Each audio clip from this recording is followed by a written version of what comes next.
Two facts that can't both be true. Hold the back of a chair, stand on one leg with your eyes open, and you'll probably manage half a minute without much bother. Close your eyes on that same leg and it folds in under 10 seconds. That gap is where people go down on a dark landing. At 2 in the morning, nothing left your calf when you shut your eyes. Information did. So your balance isn't going. Your ankles stopped reporting in. The sensors under your soles went quiet. And perfectly good muscles are taking orders written from nothing. Which is why balance exercises done with shoes on change so little. 6 months of them. Same 10 seconds. Stay with me, because near the end, I'll give you the 4 changes that make the standard drill actually work. And the first one is the one almost everybody has backwards. Right now, though, I want a number out of you. Take your shoes and socks off. Stand up, put a chair in front of you and rest. 2 fingertips on the top of the backrest. Touching, not gripping, so nothing can go wrong. Bare feet on a hard floor, not carpet. Lift 1 foot about 4 inches off the ground, roughly the height of a brick. Get settled. Now close your eyes and start counting seconds in your head. Stop counting the moment any one of 3 things happens. The raised foot touches down, your fingers press into the chair to save you, or the standing foot has to hop. Go on. I'll wait.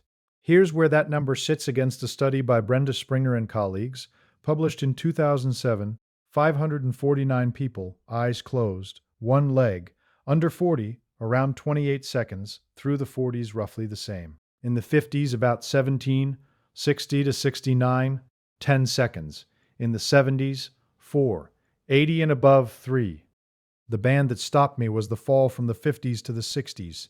17 seconds down to 10. In 1 decade. That isn't a slope. That's a step off a curb. Muscle doesn't fail like that. Muscle fades gradually over 20 years. Something switching off fails like that. Now, the strength explanation deserves a fair hearing, because it isn't rubbish. Muscle mass drops by around 1% a year past 50, and muscle power, the speed part, not the size part, goes roughly 3 times faster. A calf that can't push hard and quickly can't correct hard and quickly. And if you can't rise from a kitchen chair without shoving off your knees, no amount of clever talk about nerves will keep you upright on an icy path in February. That's true. I'd rather say it plainly than pretend I've found the one thing everybody missed. But the strength story has a hole in it, and the hole is this. It explains the force, and it cannot explain what the force is aiming at. Stand still, right now, and you are not still.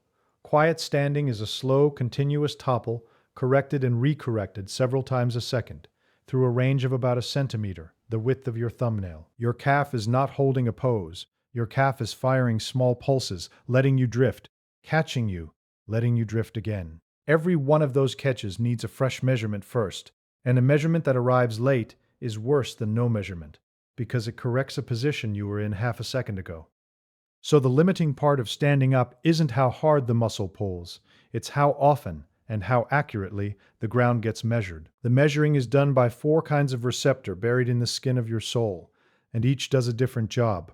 Merkel cells report steady, unchanging pressure, where your weight is sitting. Meissner corpuscles report movement across the skin. Slip. Pacinian corpuscles, deeper down, report vibration. And they're absurdly sensitive. A shudder of less than 1,000th of a millimeter will set them off. Ruffini endings report stretch, the skin being dragged sideways as your foot rolls. Above them, inside the ankle joint capsule, are receptors reporting the angle of the joint itself, and inside the calf are muscle spindles reporting how fast that muscle is being lengthened. You'll have heard that each foot holds 200,000 nerve endings. I've seen that figure repeated in 100 places. And I'd rather be straight with you. It comes from a broad estimate of all nerve endings, pain and temperature included. When researchers have actually recorded from the position and pressure fibers one at a time, the numbers that reach the spinal cord are a great deal smaller than that. The mechanism holds up completely. The headline number got rounded up somewhere and nobody ever brought it back down. Think of the anti-lock brakes on your car. The stopping power lives in the pads and the discs, but the decisions live in 4 little sensors at the wheels, reading how fast each one is turning, 50 times a second. Pack those sensors with mud, and nothing mechanical has broken. The pads are fine. The discs are fine. The car simply has no idea what the road is doing, so it brakes late, and it brakes crudely. You do not fix that car with a bigger engine. Now put a shoe on. Between the receptors and the ground, you've inserted a slab of compressible foam, a rigid heel counter, and a curved footbed built to stop your foot moving. It's the difference between weighing yourself on a bathroom scale and weighing yourself on a mattress. The mass hasn't changed. The reading has turned to porridge. Stephen Robbins and his colleagues at McGill in Montreal spent the early 90s measuring this directly. And what they found was the uncomfortable version: the thicker and softer the sole, the worse people's foot position awareness, and the worse their balance got. The comfortable shoe was the deafening one. So what exactly are those receptors saying when they do get through? That's the part that changed how I think about the whole problem. Vancouver, 2002. A volunteer is lying on a bed in a laboratory at the University of British Columbia. Paul Kennedy and Timothy Inglis have pushed a tungsten electrode finer than a human hair through the skin behind his ankle bone and into the tibial nerve, and they are hunting, moving it a fraction at a time until they land on a single nerve fiber out of the thousands in that bundle. When they hit one, it comes through a loudspeaker as a crackle. Then they touch the sole with a fine filament, hunting again, this time for the exact patch of skin that makes their one fiber crackle. Hours of that, over months, and they mapped 104 individual receptors in the human sole. The map is not what most people would draw. The receptors are not spread evenly like sensors under a floor tile. Density is highest in the toes and along the borders of the foot, the outer edge, the inner edge, the ball, the middle of the arch, the part that never touches anything anyway, is comparatively quiet. And the fast-adapting types don't report load at all. They report only change, going silent the moment the pressure holds steady. Which tells you what your sole actually is, not a pressure gauge. An edge alarm, your base of support ends at the border of your foot. Everything you do standing up is a matter of keeping your weight inside that border. The earliest possible warning that your weight is heading out past the edge comes from the edge itself, the outer border, the ball, the toes. That's why the receptors are packed there. And that is precisely the strip of skin that a shoe presses flat all day and a callus roofs over. Here's what 10 years of an unreported edge looks like from the outside, and you may recognize some of it. The stride shortens by an inch or two, so more of the time there are 2 feet on the ground. The stance widens, the push-off changes, the ankle stops driving, and the hip takes over the work, which Paul DeVita and Hortobágyi measured in 2000 and found to be one of the most consistent changes in how people walk as the decades pass. The outer heel of every shoe you own wears down first, and then the quiet decisions start. The paved path around the park instead of the shortcut across the grass, the hand trailing along the wall on the landing at night, the pause at the top of the stairs that you'd swear is just a habit. If you have ever crossed a lawn and felt yourself slow down without deciding to, that's not caution. That's an alarm system with no reading on ground it can't predict. Now the number that reorganized this for me. It's 100 milliseconds, a tenth of a second. In the 1970s, Louis Nashner put people on a platform in a Portland laboratory and yanked the floor out from under them. He measured how long it took the calf to answer, roughly 90 to 100 milliseconds. Compare that with a deliberate reaction, see a light, press a button, which takes you between 180 and 250. Your ankle catches you twice as fast as you can consciously do anything at all. That's only possible because your brain, the thinking part, is not in the circuit. The signal leaves the sole, runs up the tibial nerve, reaches the spinal cord and brainstem, and turns straight back down into the calf. You find out afterwards, the lurch you feel in your chest when you catch yourself on a curb is not the correction. The correction already happened, and what you're feeling is the adrenaline arriving late to a problem that's already solved, which means balance is not attention, and it is not willpower, and it cannot be concentrated into existence. It's a reflex loop, and a loop has 2 halves. Every balance exercise you've ever been given trains the output half. Standing on one leg in trainers on a gym mat trains a calf to obey a message that isn't arriving. If that just moves something for you, subscribe now, because there's a second half to this, and it explains why some people who've been barefoot at home for 40 years still can't hold 6 seconds. Here's the case so far.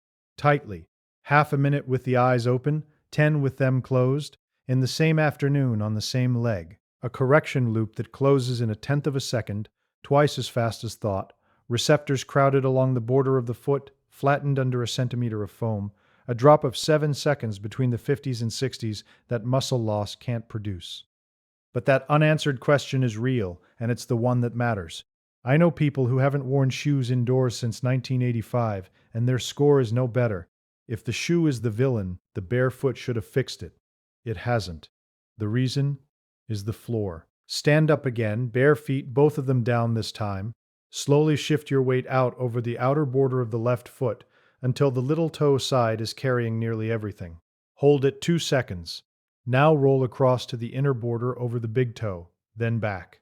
Did the outside feel vaguer than the inside, blurrier, less located? For most people past 60 it does, and the outside is the side that reports first when you're genuinely going over. Tell me in the comments whether yours did. Now the part that turns this argument round. Everything up to here has assumed the signal is weak. On a flat floor it isn't weak. It's strong, it's clear, and it says exactly the same thing every second of every hour. Which is worse? A hard, level, uniform surface is a smoke alarm, with one tone that never changes. The fast-adapting receptors, the ones that fire only on change, have nothing to fire about. A house of hardwood, tile, laminate, and low-pile carpet is not a barefoot environment. It's a barefoot version of the same silence. So it was never really the shoe. It's the flatness, and the shoe is just the most portable form of flat. And the stakes here are higher than a wobble. In 2022, Claudio Araújo and colleagues published a study of 1,702 Brazilians aged 51 to 75, followed for about 7 years in the British Journal of Sports Medicine.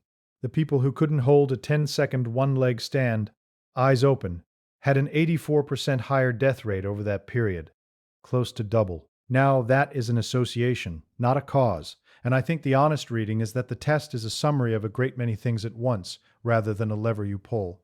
But a 10-second stand doing that much predictive work tells you the loop is wired into more than your feet. One more practical thing before the drill. Cold skin reports badly. Test yourself in an unheated kitchen at 6 in the morning, and you'll score lower than the same body would at 8 in the evening. It isn't your imagination, and it isn't decline. It's physics happening to skin. Now, you might be sitting there thinking that your feet are the one part of you you've been told never to experiment with.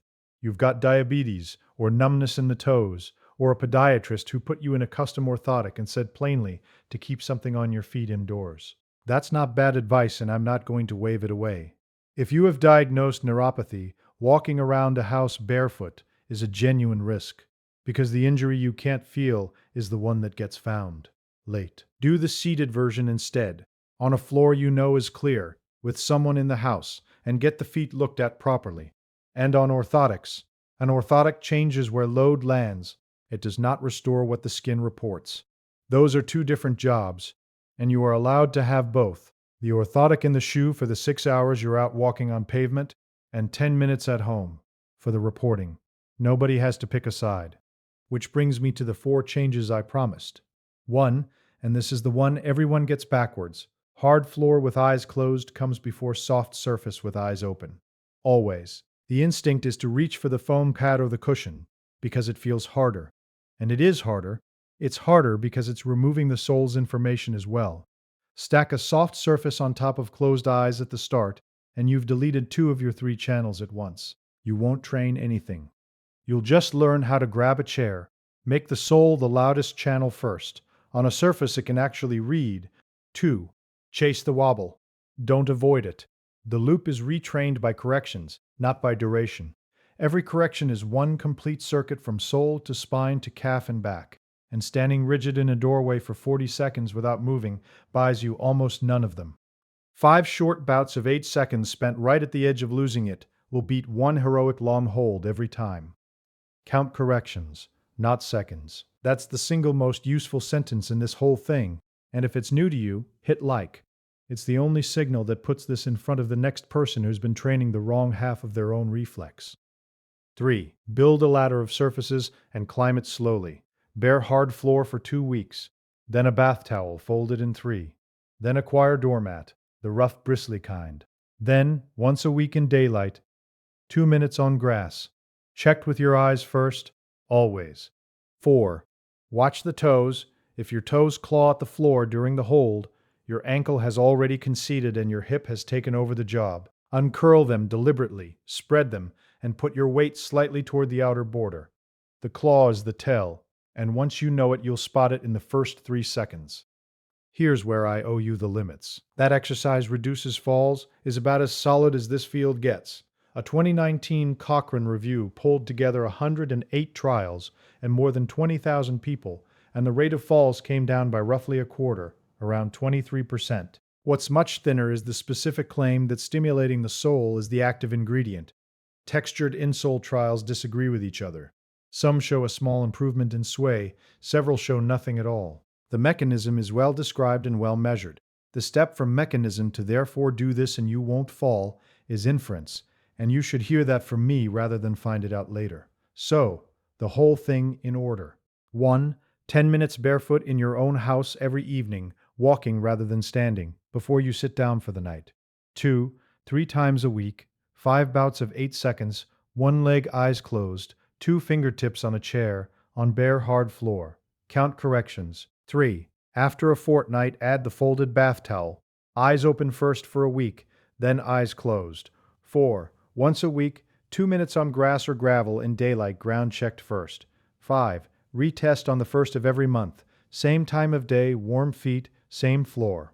Before you go, put 3 things in the comments: your age, the country you're watching from, and your barefoot eyes closed number from the start. I read them, and I want to see where the line really falls in the 60s, because I don't entirely trust the published one. And send this to the person you know who started going around the park on the path instead of across the grass. They didn't get weaker. They stopped getting a reading. 10 minutes, bare feet, your own floor. Start tonight, before you sit down.